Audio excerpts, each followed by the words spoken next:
Lani smo eno sezono izpustili, takrat sem nastopala v K1, letos smo se vrnili in pokazali že na začetku sezone, da nič nismo lani izgubili, glede na to, da nismo skupaj nastopili. Ampak nikoli ni dovolj samo dobro, vedno želiva več, tako da zdaj smo te zadnje mesece to skušali najti to ujemanje, da bo čim boljše in naslednji teden bomo pokazali, kaj smo naredili. Ja, od zadnje tekme je menilo kar nekaj časa, mislim, da skoraj 3 mesece. Zdaj, v tem času sem res dosti trenirala, delala na sebi, na svojem zaveslaju, na pripravljenosti, izgubila kakšno kilo. Tako da zase lahko rečem, da sem naredila vse. Pripravljena sem verjetno dosti podobno, kot sem bila pred 2 leti. K2 je tudi vsaj tako dober, kot je bil takrat in mislim, da lahko optimistično pričakujemo sredo in začetek prvih tekem. Ja, leta 2011 sem bila tam na svetovnem prvenstvu kot gledalka, torej sem navijala za Slovenijo, letos bom pa tam tekmovala, tako da vem, kako je tam in ko me čakam, da tam nastopiva, ne samo da nastopiva, ampak da osvojiva to kvoto, ki si želiva in mislim, da bo to vrhunec letošnje sezone. Ja, trenirali smo z njo že leta 2017, sicer v Avstraliji se nam je pridružila, tako da nekako smo že vedeli, kako potekajo treninge, ampak poleg sebe olimpijsko prvakinjo je res nekaj posebnega in vsaka ne more reči, da je imela na treningu to možnost. Torej skušala sem iz tega izvleči le najboljše in to nekako nadaljevati na treningih, tako da sem bila zelo zadovoljna, da so prišli in upam, da bomo še sodelovali.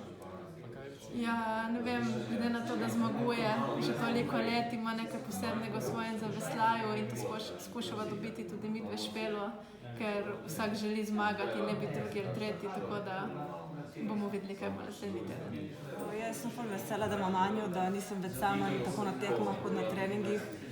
Sigurno drugače in zato tudi je bilo toliko lažje vztrajati v tem, ko smo videli, da nam gre in da imaš nekoga, s katerim lahko skupaj hitro veslaš, je to res super in tudi, da se potem z nekom veseliš skupaj na zmagovalnih stopničkah, je pa še boljše.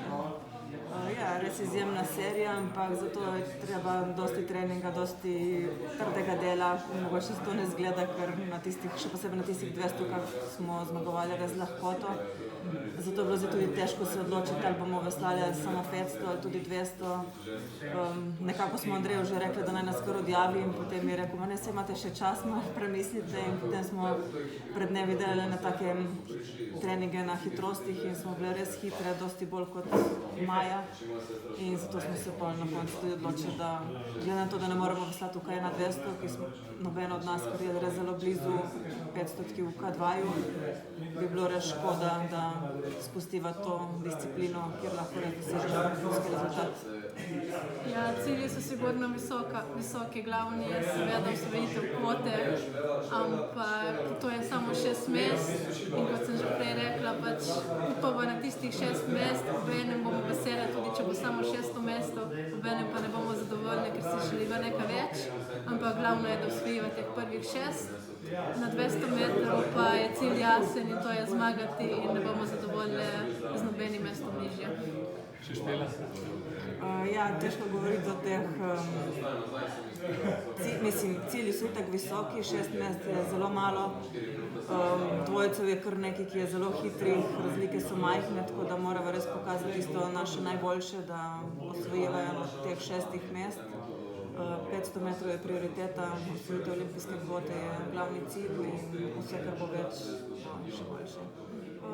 To je težko govoriti, mi smo se sigurno, jaz sem sigurno boljša, tako da verjamem, da je zaradi tega naš K2 boljši in hitrejši, kot je bil takrat. Manjkajo nam mogoče še ne malenkosti finese, ki jih sigurno lahko odpravijo v tem tednu, ki je še ostal.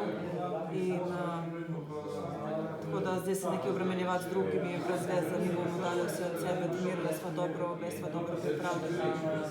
Mislim, da ne smemo iti z nekim strahom na tekmo, ampak se veseliti in pokazati tisto, za kar sva celotno trenirali.